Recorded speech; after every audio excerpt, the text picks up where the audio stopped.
करीब करीब कितने बच्चे होंगे जो पढ़ने के लिए बने होंगे? देखिए, वैसे तो हमारा दिमाग जो है वो इस तरीके से बना है कि कोई भी इंसान कोई भी काम कर सकता है।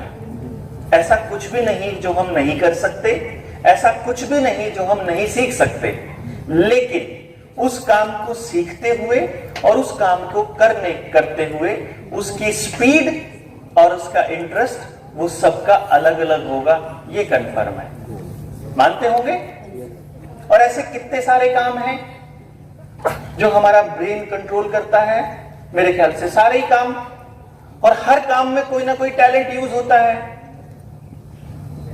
जैसे कि आप लोग बैठे हैं यहां, मैं बोल रहा हूं, मेरे बोलने में क्या क्या टैलेंट इस्तेमाल होगा जब मैं यहां खड़ा होकर बोलूंगा? तो एक मेरी लैंग्वेज स्किल होनी चाहिए, एक मुझे लोगों से बात करना अच्छा लगना चाहिए, यही होगा। आप लोग बैठे रहेंगे तो आपके पास क्या स्किल होनी चाहिए? लिसनिंग तो सब में होती है लगभग, लेकिन इससे भी ज्यादा एक स्किल होती है हमारी, हम लोग बोलते हैं उसको टेक्निकल भाषा में, इसको हम काइनेस्थेटिक एनर्जी बोलते हैं, बॉडी की मूवमेंट वाली एनर्जी। जिसकी एनर्जी ज्यादा होगी वो नहीं बैठ पाएगा ज्यादा देर तक, जिसकी कम होगी वो आराम से बैठा रह सकता है कितनी भी देर तक।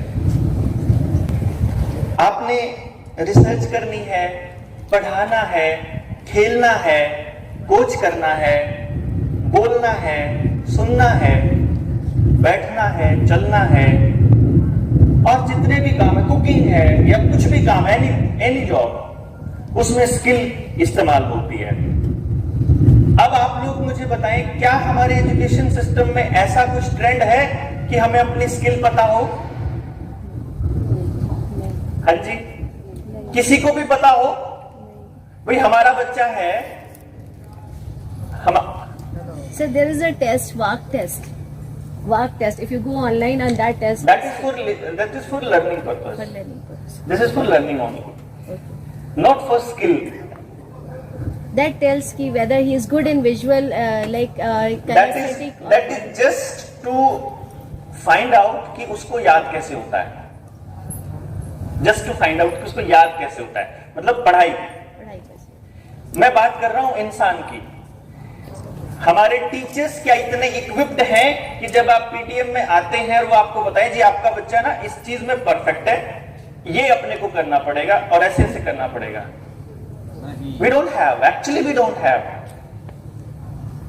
इंडिया में नहीं है। वो मैं इसलिए कह रहा हूं क्योंकि मैं पहला आदमी जिस पे काम करने वाला इंडिया में। तो जहां मैं नहीं गया पहले, वहां इसका मतलब ये बात नहीं गई। सिंपल सी बात है। मैं जब बहुत अर्ली स्टेज में, आज से 17-18 साल पहले, माँ बाप को बताता था ना कि आपका बच्चा, आप इसके ऊपर ना पढ़ने के लिए प्रेशर खामखा ही लगा रहे हो, तो माँ बाप का जवाब होता था कि सर क्या करें, एडमिशन तो इसी बेसिस पे मिलना है, आगे तो नौकरी तो इसी बेसिस पर मिलनी है। तो लेकिन आप सोचना तो शुरू करो। नहीं सर, नंबरों के अलावा नहीं सोच सकते किसी और चीज के बारे में, क्योंकि स्कूल में जो परफॉर्मेंस है और जो बच्चे के ऊपर लेबल लगता है फर्स्ट, सेकंड, थर्ड का, वो भी नंबरों के बेसिस पर ही लगते हैं। तो कहां जाएं हम? और बताएं, जब आपके घर में बच्चा आएगा ना, तब पता लगेगा आपको बच्चे कैसे होते हैं। मैं तब कुंवारा था। फिर एक दिन मेरे घर में भी शादी के बाद बच्चा जन्म हुआ। लोगों ने कहा कि जब वो थोड़ा बड़ा हुआ तो लोग कहने लगे कि अब पता लगेगा तेरे को ना। और वो थोड़ा स्लो लर्नर था मेरा बेटा। मैंने उसके ऊपर थी कि मैं कमजोर बच्चों को ही पढ़ाता था, तो मेरे लिए ज्यादा मुश्किल नहीं था वो चीज। और वो जो बच्चा जिसको दुनिया स्लो लर्नर बोलती थी, उसने 5 साल की उम्र में पहला नेशनल रिकॉर्ड बनाया, इंडिया का यंगेस्ट गोल्ड मेडलिस्ट बना वो मैथमेटिकल कैलकुलेशन। 7 साल की उम्र में मेरे बेटे ने, जिसका नाम यशस्वी बल्हारा है, और मुझे लोगों ने सीरियसली उसके बाद ही लेना शुरू किया कि नहीं, वैसे उसके बाद भी नहीं शुरू किया था, सही बताऊं तो।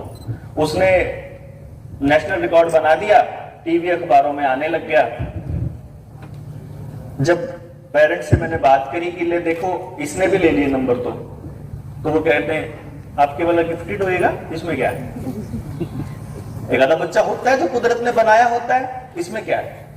फिर मैंने अपने दोस्तों के बच्चों को तैयार करना शुरू किया। किसी का Limca book of world record में नाम आ रहा है, कोई अलग वंडर बॉय आ रहा है, कोई किसी नाम से, कोई किसी नाम से टीवी में आने लगे।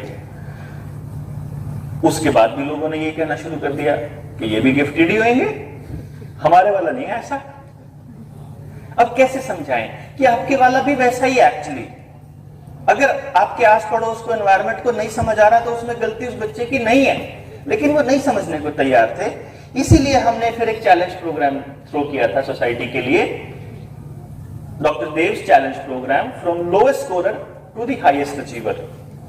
हमने लिए 20 स्कूलों से 20 बच्चे, और हमने स्कूल को चिट्ठी लिख करके एक बात बोली थी कि अपने स्कूल का वो बच्चा दे दो जो तुमसे नहीं संभल रहा हो, जिसके आगे सारे हाथ जोड़ चुके, भाई तेरे बस की बात नहीं है, पढ़ना तेरे बस की बात नहीं है। मैं ये बताना चाह रहा था कि पढ़ना is not that big deal basically, और वो इतना इंपॉर्टेंट भी नहीं है लाइफ के लिए। लेकिन चलो, आप लोग कह रहे हो कि हमारे वाला कर नहीं पा रहा, तो मैं आपको बताता हूं कि कैसे करते हैं। 20 में से 18 बच्चों ने हमारे पास पूरा साल लगाया, और एक साल के बाद you will be surprise to know 18 के 18 मोस्ट डिक्लेयर्ड डफर बच्चों ने सबसे मुश्किल subject physics, chemistry and maths में स्कोर किया 100 आउट ऑफ 100 एवरीवन। मैं उस दिन फिर सोसाइटी के सामने आया, मैं फिर पूछा उनसे कि मान लो आपकी क्लास के सारे बच्चों के 100 में से 100 नंबर आ जाएंगे, क्या तब आपके पास उनको हैप्पीनेस देने के लिए जगह है? नो।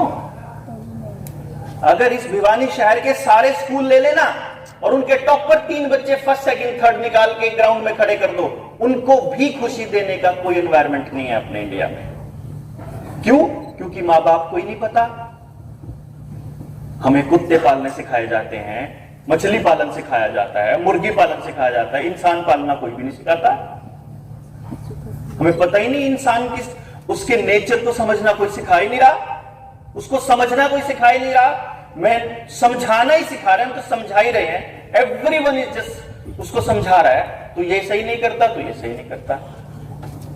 एंड देन मैंने कहा कि चलो सभी बच्चों ने 100 में से 100 ले लिए, तब आपके पास ऐसा क्या अरेंजमेंट है कि वो बच्चे अपनी सोसाइटी के अंदर वो जगह, वो मुकाम हासिल कर लें जिसके लिए वो बने हैं, जो उनका रोल है।